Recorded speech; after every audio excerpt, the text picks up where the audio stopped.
Well, at this time, let me invite you to turn in your copy of God's Word to 1 Corinthians chapter 11. 1 Corinthians chapter 11. And in most of the Pew Bibles, if you're following along there, you should be able to find that on page 1112.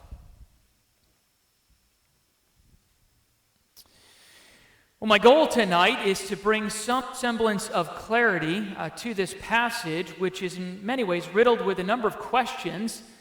And my goal this afternoon was literally to shrink all the notes that I had put down yesterday. My goal is not to make a lecture out of this, but rather to have a sermon tonight and to bring some clarity to what God has to say here. And yet, in acknowledging all that, there is some mystery which we will note in a moment. But I remind you, this is God's living word intended for our instruction and for our good. And so let's read the entire context, but tonight we're going to be just looking at verses 6 through 16 of chapter 11. Let's begin at verse 2 to remind ourselves of what we saw last week. 1 Corinthians 11, verse 2. I praise you for remembering me in everything and for holding to the teachings just as I passed them on to you. Now I want you to realize that the head of every man is Christ, and the head of the woman is man, and the head of Christ is God. Every man who prays or prophesies with his head covered dishonors his head. And every woman who prays or prophesies with her head uncovered dishonors her head. It is just as though her head were shaved. If a woman does not cover her head, she should have her hair cut off. And if it is a disgrace for a woman to have her hair cut off or shaved off, she should cover her head. A man ought not to cover his head, since he is the image and glory of God. But the woman is the glory of man. For man did not come from woman, but woman from man. Neither was man created for woman, but woman for man. For this reason, and because of the angels, the woman ought to have a sign of authority on her head. In the Lord, however, woman is not independent of man, nor is man independent of woman.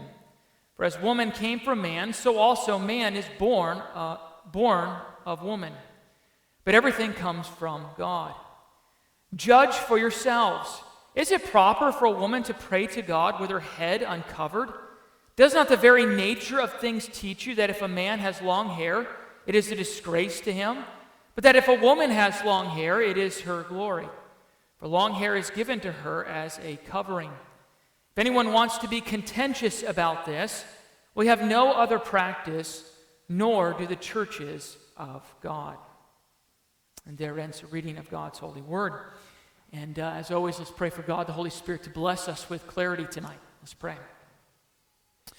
Our gracious God and our Heavenly Father, as we have just sung together, as far as east is from the west, so far have you removed our guilt and our condemnation and our sin from us. And Father, tonight, that is why we have gathered. For you are our Heavenly Father. You have dealt with our sin, and we have gathered before you now to hear from you. Father, we pray that as we come to a complicated text, a text filled with, in many ways, different opinions, Father, we pray that your Spirit would grant us clarity. Father, that he would speak what you would have us to hear tonight, that we would not get too enveloped in the disagreements over the text, but that we would understand the plain things and the clear things. And so, Father, speak now. Send your Spirit that we would have clarity tonight. And most of all, Father, that we would see your will for our lives in this text. And we ask this in Christ's name alone. Amen. Well, back when I was a little kid, one of the books that I found myself reading, or one of the series of books that I read from time to time, was something along the line of choose your own story books, or choose your own outcome books. In other words, the books were simply a storyline, and at various stages in the story, you would come to a section where you had to make a decision.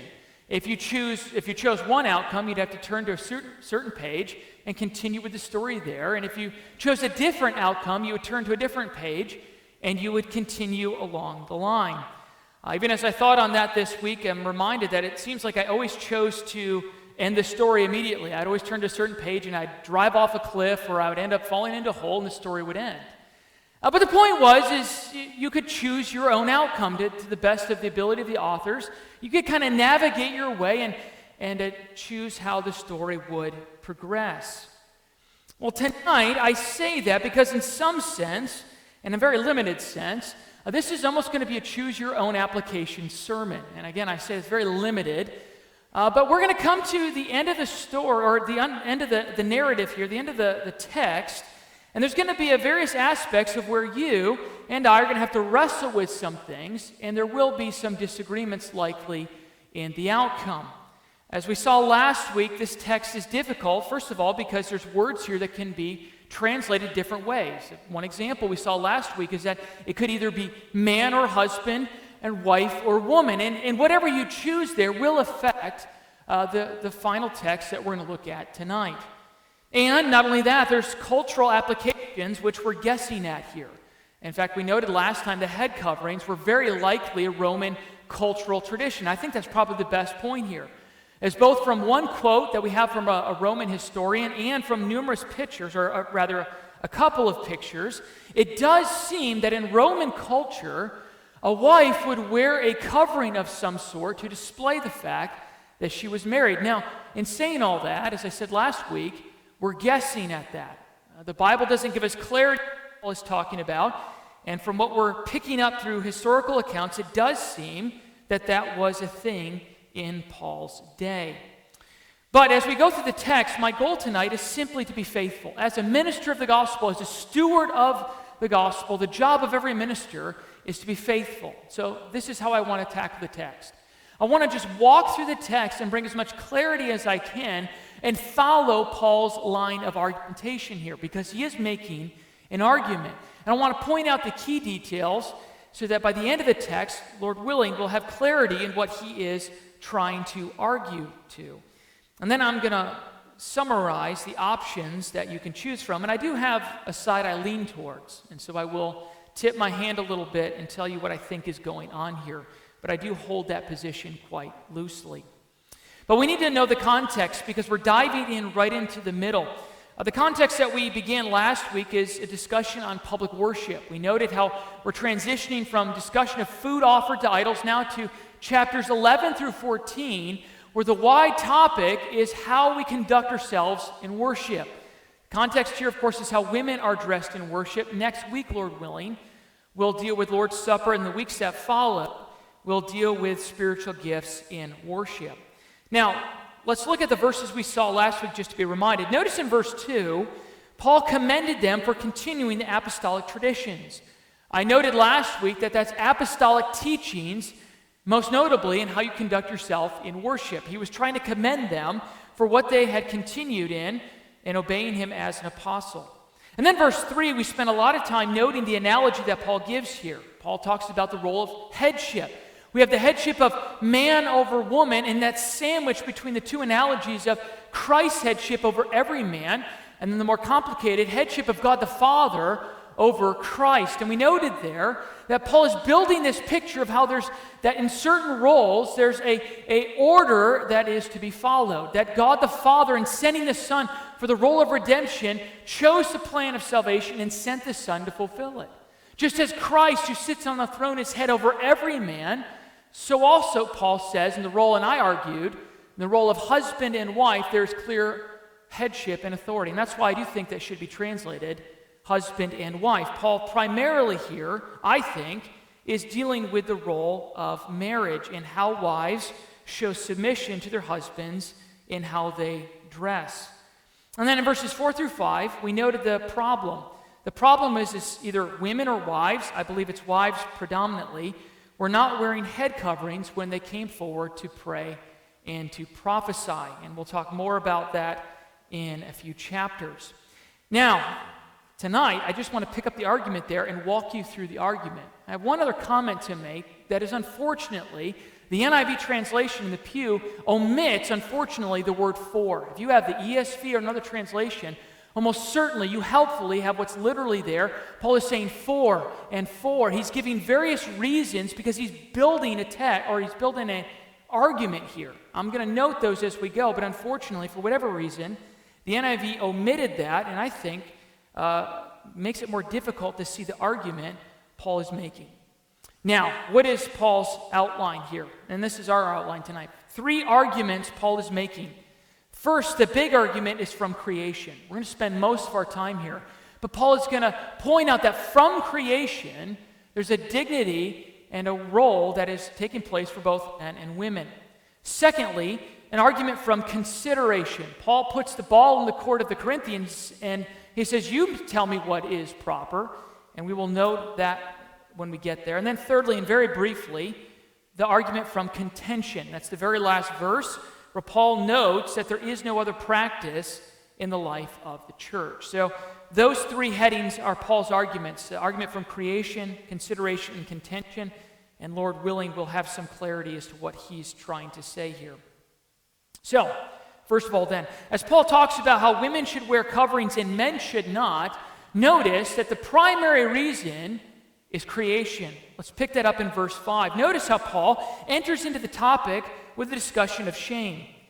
He says, and every woman, or I would say wife, who prays or prophesies with her head uncovered dishonors her head. It is just as though her head were shaved. Now, Paul is saying in the context of that time, the early church, where, as we briefly said last week, men and women were given the gift of prophecy just for that early church period in order to build the church before all of Scripture was put together.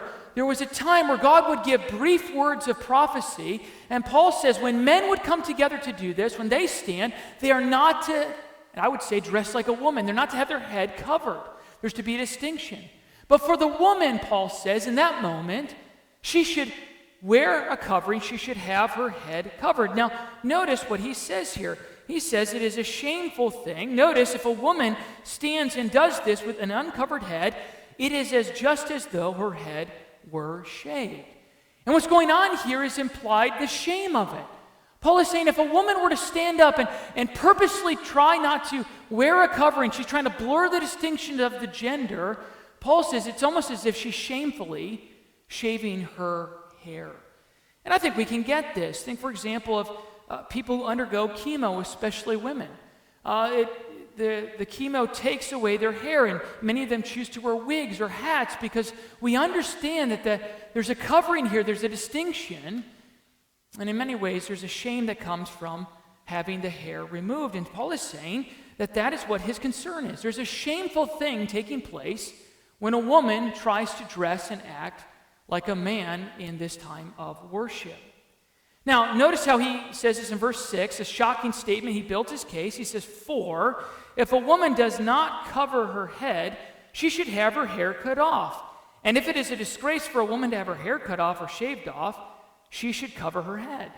Now, you can imagine with that tone, Paul has incurred much writing about what he's talking about. But what is his point here? Paul is saying, listen, if the women in the church who are doing this want to push this barrier, if they're trying to make a public statement, and they are, these women are standing up, purposely doing this so that all attention would be on them, Paul says they might as well go all the way.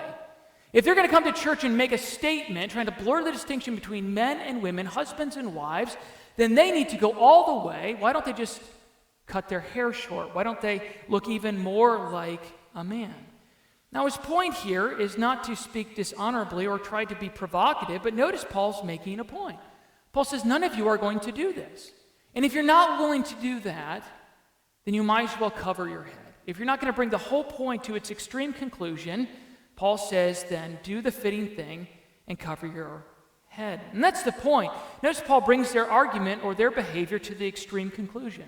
Paul says, if you really want to stand out, if you're really trying to make a show of yourself, then simply cut your hair and go all the way. Now, behind this, and I'm purposely highlighting this, I think it's very clear that Paul is dealing with a small minority of women in the church who are trying to blur the distinction. They're trying to show, I think, that they are not under authority any longer. There's something going on behind the scenes where some women in the church were trying to say, likely, that in Christ, the distinction is gone. Now, why would I argue that? Well, if you have your Bibles open, notice how Paul's going to return to a similar topic. Look at chapter 14. Notice how he addresses some wives in the church later. Look at chapter 14, verse 33 and 34. Actually, 33b. Paul says, as in all the congregations of the saints, women should remain silent in the churches. They are not allowed to speak, but must be in submission, as the law says.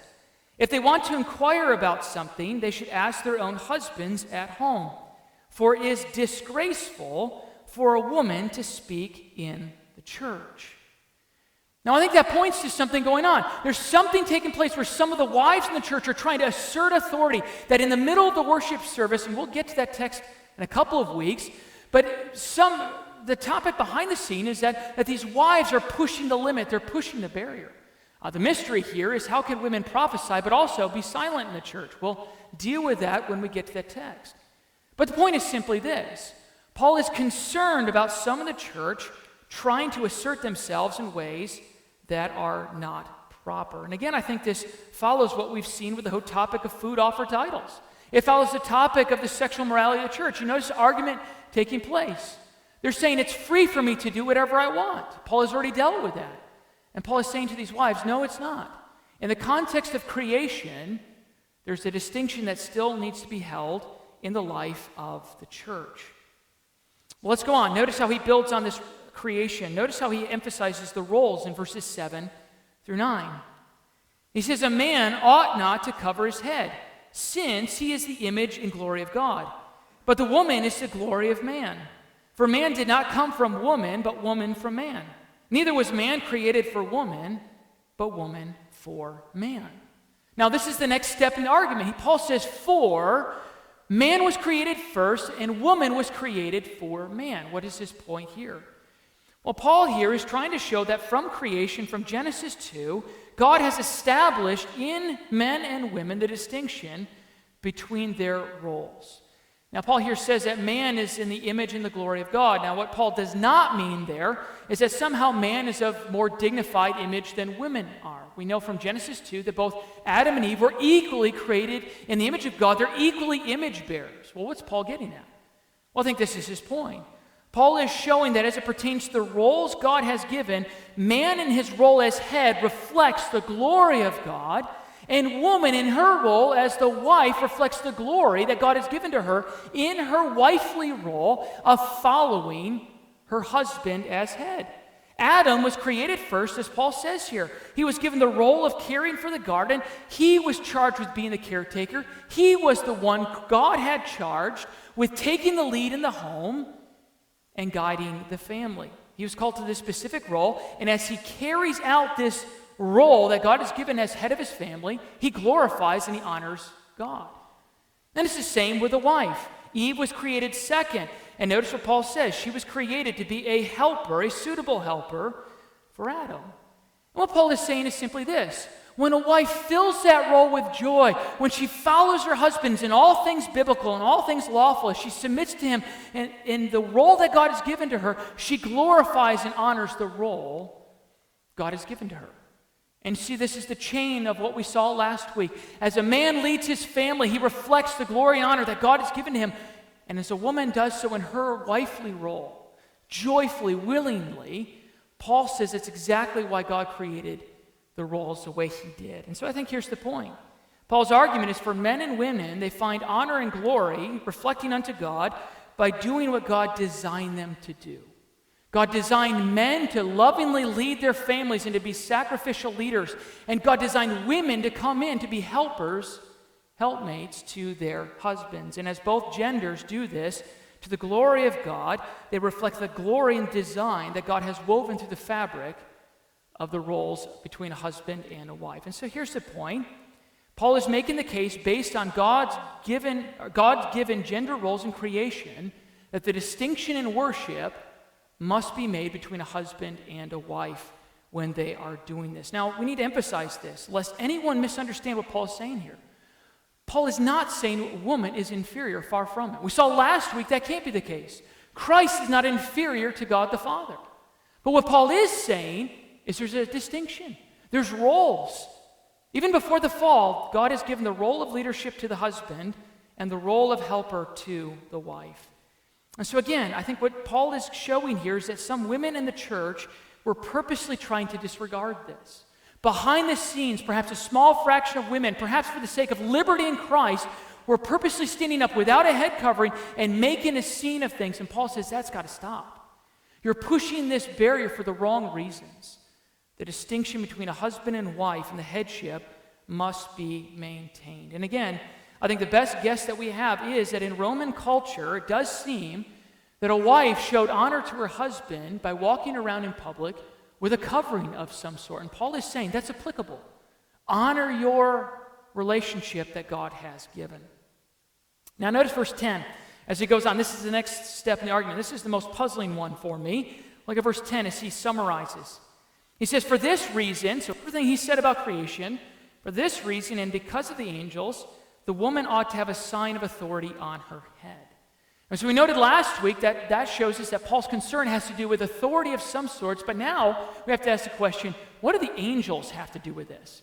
And I read numerous suggestions, most of them absolutely bizarre. One of them was argued that woman should cover her head lest she tempt angels to seduce her. I think that's absolutely outlandish. Paul has nothing of that in the text. One suggestion that I am kind of inclined towards, but I don't fully embrace, is the fact that the Greek word angel is also messenger. And Paul could be not talking about angels, angelic beings, but he could be talking about messengers from other churches sent to lead the congregation in worship. A traveling pastor, another messenger, and Paul says, cover your head because these messengers are coming and you are out of order in what you're doing. For me, I think the best suggestion is this, and I'm leaning on R.C. Sproul for this, but I think the best suggestion is that Paul brings the angels in because in their worship in heaven, they show proper place of respect and authority. Remember Isaiah 6. What does Isaiah see the angels and the seraphim do before the presence of God? They're covering themselves. And so very likely Paul is saying when you are gathered in worship, you are joining the saints and you are joining the angels in praise, and they are sitting in their proper role. They are not going out of the bounds which God had made them. And so also in the church, that proper order needs to be seen. And so for the sake of the angels, follow suit. That's the best I can make out of that. If you do more digging, there are numerous other suggestions, but I do not find anything else as convincing as that. But at the end of the day, notice what Paul's point is. Whatever his concern is, it is a lack of authority that he is trying to work against. Now, next stage, last stage in creation, notice the interdependency between men and women. Look at verse 11 and 12 now as Paul kind of summarizes the role of creation. He says, in the Lord, however, woman is not independent of man, nor is man independent of woman. For as woman came from man, so also man is born of woman. But everything comes from God. Paul here is simply saying at the end of the day, there is roles that come together, and men and women, when they work together, it's a complementary role of interdependency. Paul says a woman is not created to live all by herself apart from men, and men were not created to live apart from women. But God designed men and women with different roles, with complementary gifts, masculine and feminine qualities, and the point is that they come together and complement one another in these roles. They were not meant to live apart. Husbands were intended to lead their wives with the masculine qualities God's given to them, and so also the wife in her feminine qualities. And notice Paul says, just as woman came from man, referring to Eve coming from Adam, Paul says to the men, don't get so high up on your horse, because every man since was born of a woman. There's an interdependency, there's a role taking place. Paul is highlighting the beauty of how God has woven the arrangement of husbands and wife, men and women, in their distinct roles since creation. So here's the point again. While Paul is just basically pointing out men and women need to live together in this God-established relationship, and as they do, they're reflecting the beauty, the glory, and the way God has arranged it. And I think simply the point is this. Paul is saying to the men, lovingly lead your families. Do what God has called you to do. Do not be passive in this. You are called to lovingly lead. And to the women, Paul is saying, to the wives, joyfully, lovingly submit. Because as you do so, you are showing how God intended it. This interdependency between husbands and wives. And so in summary now, let's put it all together here. What's Paul's main point as it pertains to creation? And I think here's this point is obvious. Paul says, going all the way back to creation, God has held a distinction between men and women. And when you gather together in the household of God and come before his throne, that distinction is in play. When you were converted in Christ, that did not get obliterated. God redeemed you once again to be a godly woman, a godly wife. He redeemed you to be a godly man and a godly husband. And before the fall, that's how he intended it. And now that you are redeemed in Christ, when you come to church, reflect that for the whole watching world to see. how Christ has redeemed these roles and how they play together and how God intended them to be. And again, I think behind the scenes, he's speaking to the issue of some wives seeking to resist this, seeking to go against this. And Paul says, you're going against how God created you. You need to return back to that. So that's the first point. That's the argument from creation. That is his big point. The next ones are going to be much more brief. There's secondly, the argument from consideration. Look how Paul turns now and throws the situation in the lap of the Corinthians. Look at verse 13. He says, judge for yourselves. Is it proper for a woman to pray to God with her head uncovered? Paul says, listen, is it proper? That word means fitting. Is it suitable? In your own opinion, Paul says, listen, don't ask me. I'm asking you now. When you look around and you see these women doing this, do you think that what they're doing is actually a proper behavior? Now, the question, this is where we're going to need to ask a lot of questions tonight. Proper and fitting based on what? What is the standard that Paul is saying it's proper fitting? Some people argue based on creation. I think that's clearly the case. Paul is heavily arguing all from creation, but some people also include, is he arguing from culture? I think he's doing a little bit of both here. Paul is saying based on how you know you are as a man and woman from creation and how men and women act in your culture, is it fitting for these women to run counter to what you know is proper for a woman and proper for a man? I think that's what's going on here. Paul is simply asking the Corinthians, do you think that is a proper way, based on what you know, both from Scripture and how a woman should dress and act, that these women are demonstrating their femininity by not covering their head? And so I think the point is this. Paul is basically saying from what you know, and it's what is common to you, you know that this is not the fitting way people display their masculinity and their femininity. Either way, though, doesn't matter how you take it. Either way, Paul is forcing the Corinthians to acknowledge that at bare minimum, based on whatever standard you come to, this is not a fitting thing that these women should be doing. And notice, and this is where it gets even more complicated, notice, consider also the nature of things, verse 14 and 15. He says, does not the very nature of things teach you that if a man has long hair, it is a disgrace to him, but that if a woman has long hair, it is her glory, for long hair is given to her as a covering. Now this is where Paul makes the mysterious shift. Suddenly now, he's gone from talking about hats to hair. And many people think that Paul has been talking about hair all along. I don't think so. I do think he's talking about some sort of covering. But he goes to the hair because it's there where he says, even in how you do your hair, you show a difference between men and women. Paul says, listen, the men have different hairstyles because that's what men hair looks like, and women have different hairstyles because that's what women hair looks like. Paul is basically saying just how you groom yourselves already, how you know, there's a distinction between men and women. And he says it's the nature of things. He says for a man to have long hair is a disgrace to him. And I think because it would be for the purpose of trying to look like a woman. And for a woman to have short hair would be a disgrace because she's beginning to look like a man. Now, here's the question that I had to wrestle with, and I'm not sure I have an exact answer for you. What does Paul mean here by the nature of things? I think, first of all, he clearly has to have creation in view here. When he says nature of things, and he's built such a case based on creation, Paul, at bare minimum, is saying, based on how God created you, is it the nature of things that a man should have long hair or short hair, and a woman have long hair or short hair?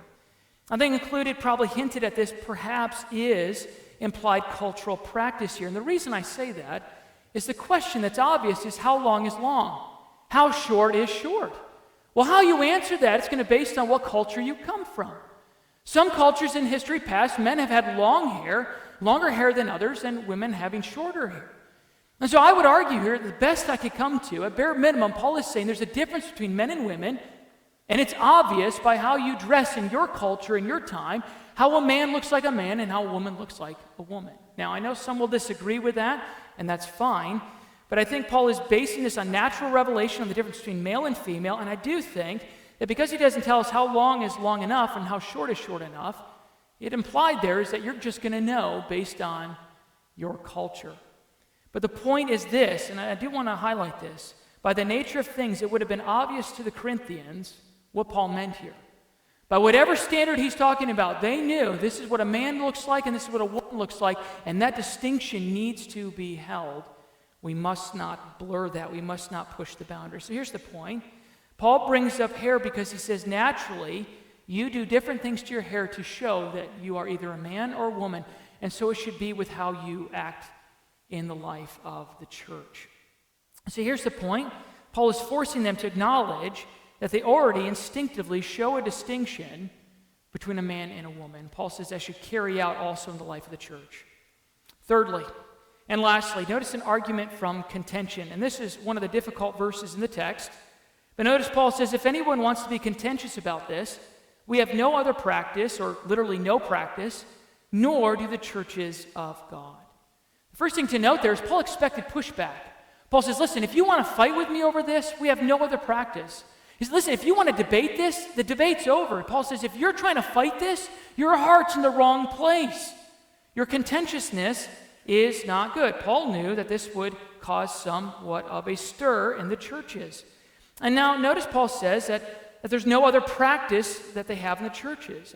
The best of my ability, I think what Paul is saying is this. That distinction holds in all of the churches. No other church that Paul planted, no other church of Jesus Christ blurs the roles of men and women. Now, some argue that the practice of head coverings is what Paul is talking about there. That's a very legitimate possibility.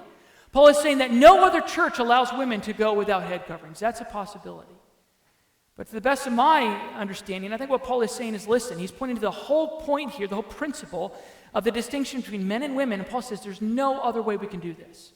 Men are to lead and women are to show that and how they live in the life of the church. And essentially, at the end of the day, Paul is basically saying they should not fight this because the rest of the churches are in agreement on it.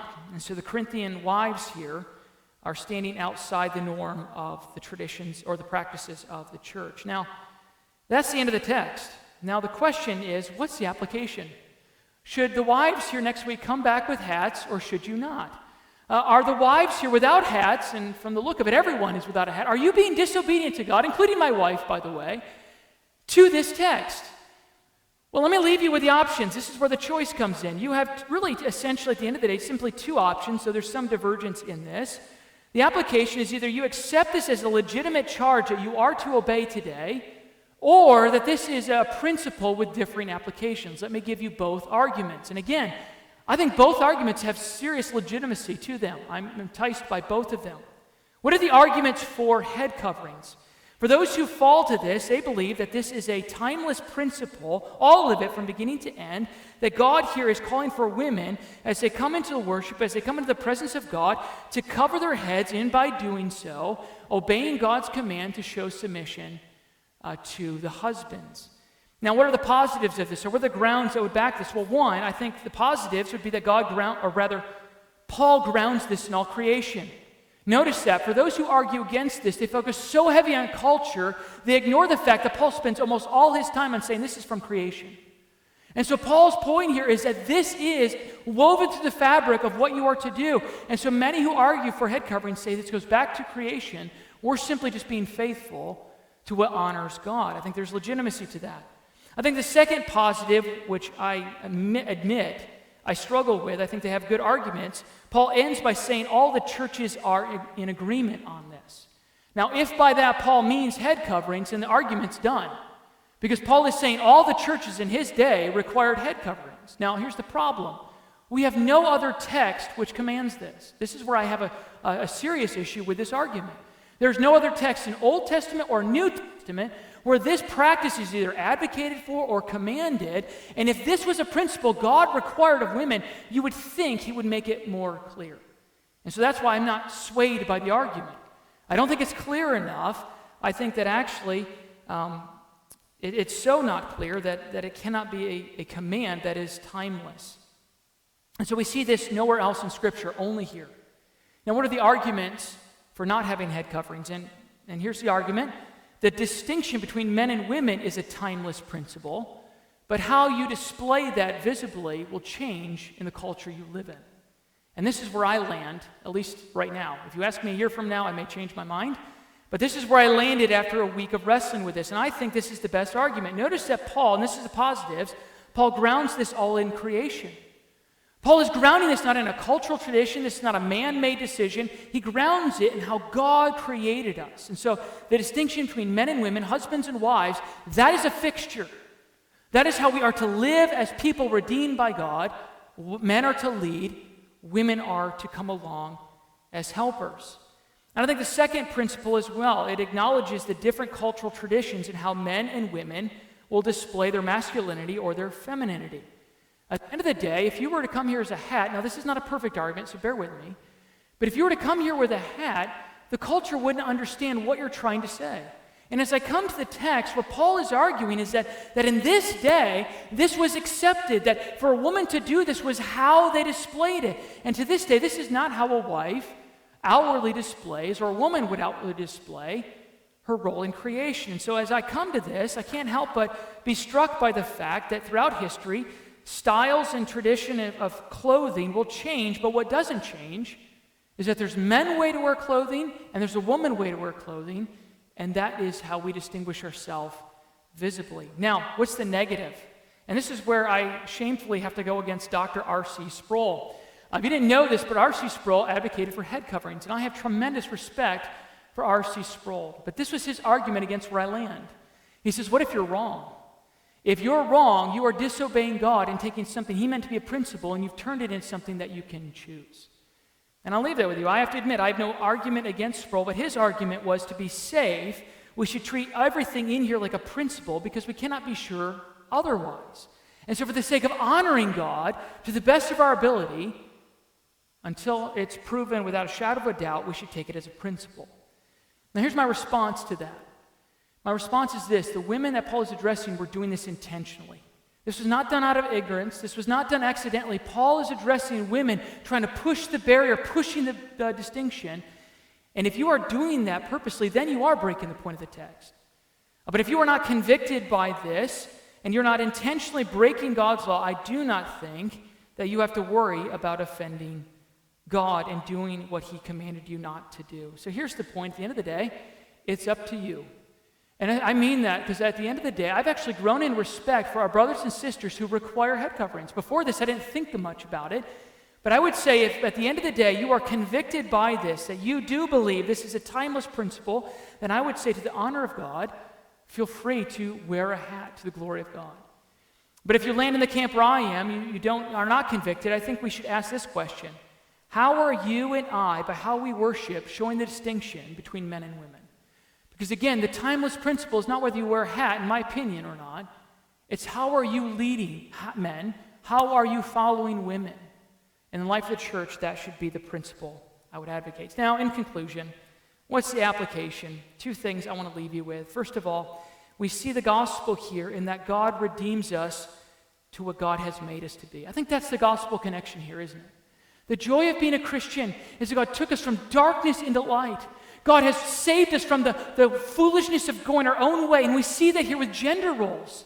Paul is saying to the church of Jesus Christ, Jesus died on the cross to redeem you from where you went wrong. Jesus died on the cross to save you from your sin. And not only that, because you have the Spirit living in you. Now, as the church of Jesus Christ, as you live on this earth, there's a sense in which as men and women, we've been redeemed back to the Garden of Eden. Now, we still struggle with sin. We still fall short, yes.